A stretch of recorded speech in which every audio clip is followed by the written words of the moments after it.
That won't change here. And that's nothing to be ashamed of, because you literally have the greatest female swimmer in history. Bar none, nobody's going to win that argument against me.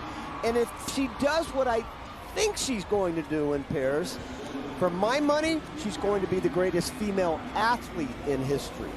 That's how good Katie Ledecky is. It's so dominating. And these are some of the best American swimmers, some of the best overall swimmers in the world. 4 of them went PBs this morning. And they're going to be way behind Katie.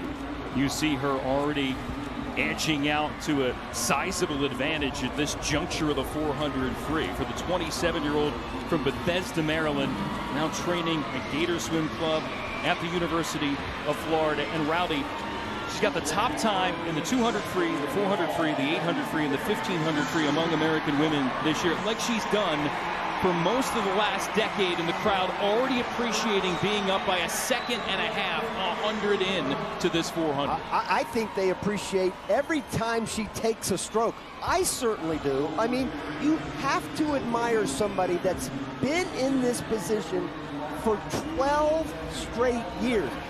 And this is her worst event right now. Maybe not her worst. 200 freestyle coming down a little bit more. An event she used to dominate, not any longer.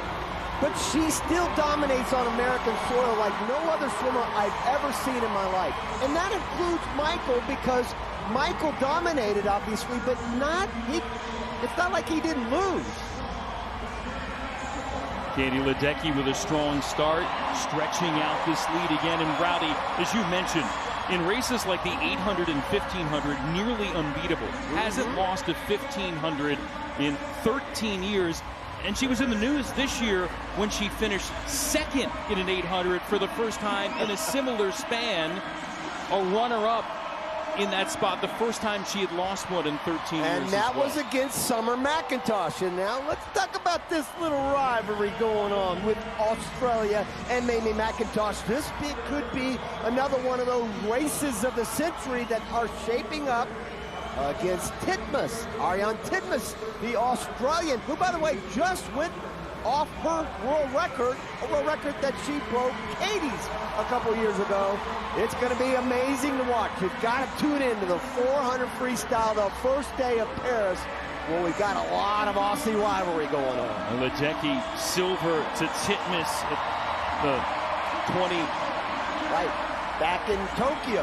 And also last summer when Titmus beat Ledecky and the young Canadian teenager who ended up in 4th position there, and Titmus with a resounding swim to grab back the world record. So Ledecky comfortable here.